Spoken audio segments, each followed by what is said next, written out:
Welcome to the latest episode of GNV Next, a look at the City of Gainesville's community-centered initiatives, programs, events, and people. I'm Jennifer McElroy from GRU, and this is an exciting time for Gainesville as we empower our people and reinvent the new American city.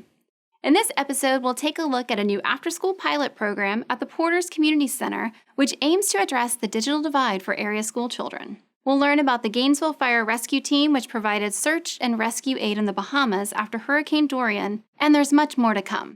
But first, we were very fortunate in our community to see very little impact from Hurricane Dorian, but city staff was ready to deal with its aftermath. Here's a look at the many ways GRU prepares for a storm. Storms are a way of life in Gainesville, Florida. So storm preparation is a way of life at Gainesville Regional Utilities. We do this on a daily basis. Restoring power is not something we do one time a year. It's just the size of the event changes and the amount of customers change. GRU's line workers are on the front lines of storm restoration. But did you know that each one of our more than 850 employees plays a critical role in storm response? This utility has a workforce that is completely dedicated to the restoration of their utilities. It's also our top priority to ensure that not only our employees but also our customers are safe. So what happens when a major storm is on our radar? When a storm is within a 5-day cone of the eastern United States, we'll start monitoring and sending out updates, even if the cone is not directly aimed towards the Gainesville area, because as we've seen in the past, storms can change paths. Once it's determined based on weather forecasts that we may expect to have some impact in our area, that's when we start to have conversations from a planning perspective about how much involvement may be needed for the utility. At this point, the general manager or incident commander may decide to activate the Incident Command Post, a hub where GRU can communicate with other city and county agencies and ensure that we have a centralized area to continue monitoring the track of the storm as well as our response efforts. By the time the storm is between 48 and 72 hours out, the entire utility has ramped up preparations. We start ordering extra chemicals, making sure we've got additional fuel. We start to staff up. We double our operator staffing to make sure if something's happening in the plant, we can adequately respond. By this point, the utility has developed an internal plan for its first responders and made arrangements for mutual aid crews with partnering utilities and contractors. During Hurricane Irma, Gainesville received mutual aid from partners in 9 states. Last year, we returned the favor to Florida's Panhandle after Hurricane Michael and South Carolina after Hurricane Florence. Still about 48 hours out, our system control room, the nerve center during a storm, has made precautionary staffing arrangements. So we need to arrange our people, how they're going to be coming to work, how they're going to be resting, food and all the logistics. By the time the storm is 24 hours out, the utility is fully prepared to respond. We've got everything buckled down, the people in place to do the storm restoration, and then we're waiting on the storm. We know the crash is going to happen. We don't know how big it's going to be. The anticipation coming up to that point, it builds and it builds. And if we get brushed, it's a relief. But if we don't, we go to work. The restoration process begins only after the incident commander determines conditions are safe. GRU will not put workers in bucket trucks when high winds pose a threat to employee safety. But even when our restoration crews are grounded, we're accompanying police and fire if they need our assistance. When conditions are safe, we begin assessing damage, and our system control room starts assigning crews based on GRU's restoration priorities. The first step in the restoration process is to get all GRU facilities back up and running. After we restored all our critical infrastructure, then we're going to be jumping to the critical customers, police stations, hospitals, TV stations. After that, we're going to be looking into the biggest circuits, the circuits with the biggest number of customers that we can restore within the quickest amount of time possible. The final step is to restore individual customers. And that takes time. Sometimes devastation is big and it takes more time to repair it than somebody else. Some storms take a lot of power out. In that case, we're running around generators. We have 172 pumping stations that bring wastewater to our treatment plant. There's a lot of water that's associated with it. Rather than running generators around at different stations, we are taking big trucks and pumping out flooded areas, including our lift stations or our collection system. Hurricane Irma brought both power outages and flooding. The storm left more than 96,000 customers without power and drenched Gainesville with about 12 inches of rain. GRU restored power to 86% of those customers within the first 48 hours.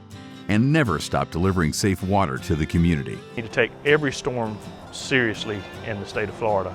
If it looks like a Category 1 or 2, it can be a 5 before it hits you. That's what we found out with Hurricane Michael. We are not done until the last customer is back on. Feel the pain of every single person that is without power. Think of somebody's mother, somebody's child that is there in the dark. And we are here to help it.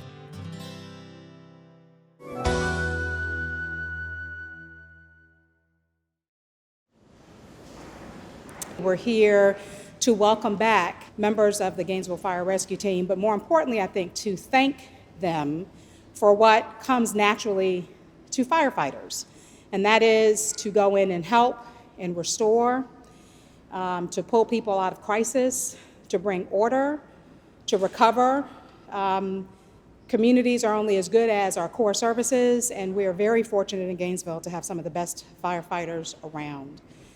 We'd like to introduce the team. In a moment, I'll ask Assistant Chief Hillhouse to do that and let you know each of these as individuals, because they did come together as individuals, great, compassionate, and certainly skill levels, but a willingness to serve that drove them to this mission and drove the success that they had while they were deployed.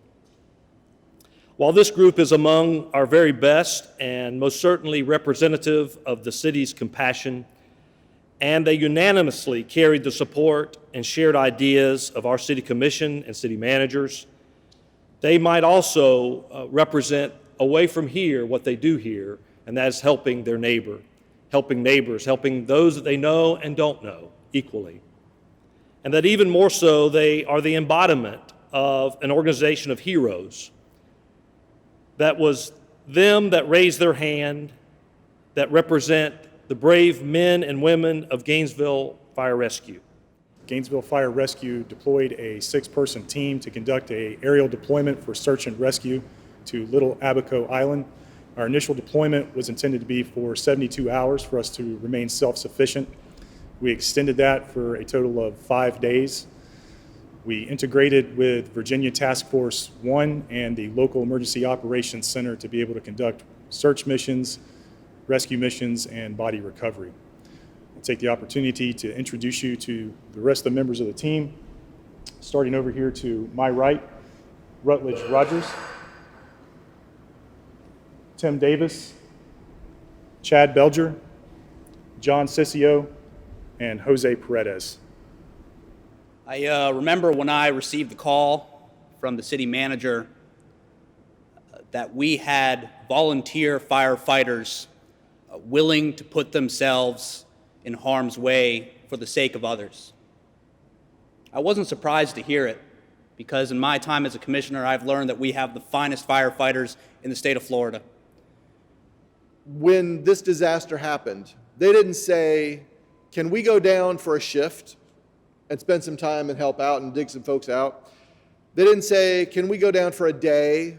They said, can we go down for 3 days, for 72 hours? We said, sure, what else can we do to help? But when they got down there, the devastation was such that they didn't just say, well, they didn't watch the clock and try to figure out when they could get back. They said, can we stay for another 72 hours? Not a shift, not a day, not 3 days, but 6 days in the most devastation that any of us have seen. Something I can't even imagine. What the folks in the Bahamas are going through. These gentlemen behind me said, we want to help. When I heard you had volunteered to do this after a weekend, the Labor Day weekend, all our city employees were on call for that weekend, and then to get a call saying that you guys wanted to volunteer to go down to hell. Every picture that I saw of the devastation there, we only had a small count of the people who had died. To think that you were going there to rescue and recover bodies, I know that had to have been a hard place, and I just thank you all for being there.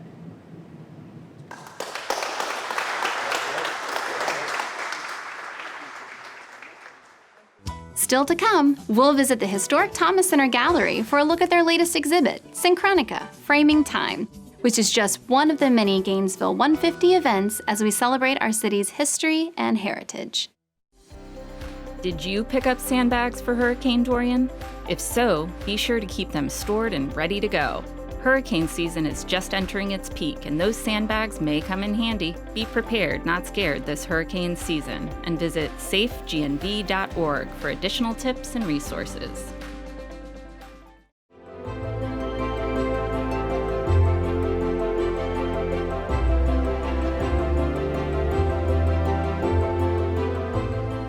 Serving our community is something we can all do. Volunteer to serve our Gainesville. And make a difference in the process. There are many organizations in our community that could use your time. Whether you're a student, a parent, or a friend, no matter your age and interests, there is an opportunity for everyone to volunteer. ServeGNV.org is a website that matches volunteers with organizations and issues they care about. Get involved and make a difference. Volunteer today. Serve our Gainesville. ServeGNV.org.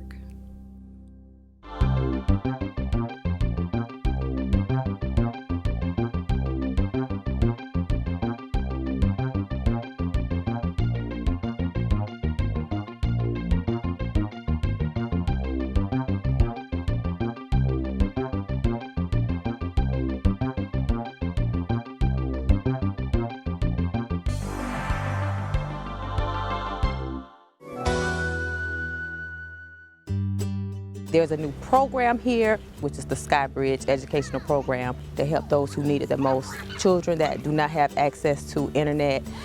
We offer that here at the Porter's Community Center. We're collaborating with the Alachua County School Board to bring the school curriculum here to the community center. Having a reliable connection to the internet with a reliable level of hardware is able to have a child that instead of their instructional day ending that day, and instead of them not being able to prepare or complete homework assignments because of that digital divide, now the center will offer that opportunity to actually have everyone come to school on an equal playing field. NCF Diagnostics donated $10,000, and with that $10,000 we were able to purchase Chromebooks and put an infrastructure in place for our internet and Wi-Fi for the children and for those who will be utilizing the center. It's for the community, and we're here to try to make a difference in the city, in our school system, and help our children grow and prosper.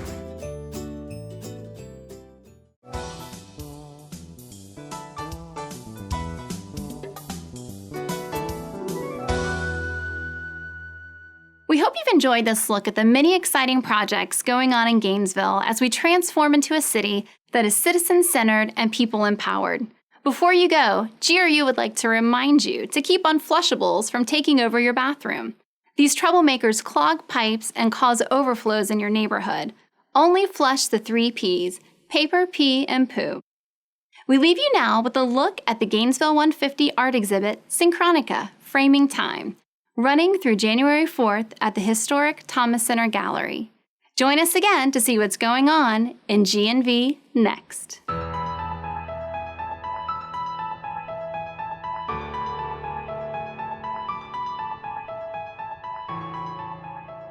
Synchronica is an exhibit of 150 photographs as a time commemoration for the 150th anniversary of the incorporation of the City of Gainesville. The 150 photos are all portraits and self-portraits made by our community's young people aged 14 to 21. When we started to look at how the galleries at the historic Thomas Center could commemorate this important milestone in our history, we started looking at black and white, sepia-tone photographs of the past, and then began thinking, what would people 150 years from now be looking back at this moment in time? And hence the evolution of this exhibition, which captures the amazing moment in time in the lives of the young people of this community. The work is really honest. These kids took pictures of themselves and one another and got themselves to a place, and you can look at the work and see this, that none of us as outsiders or as adults or as the next generation could have that same viewpoint. Synchronica Framing Time runs through January 4th, 2020, and is also a companion exhibition to A Walk in the Park on the mezzanine level of the historic Thomas Center in the Doris Barden Gallery.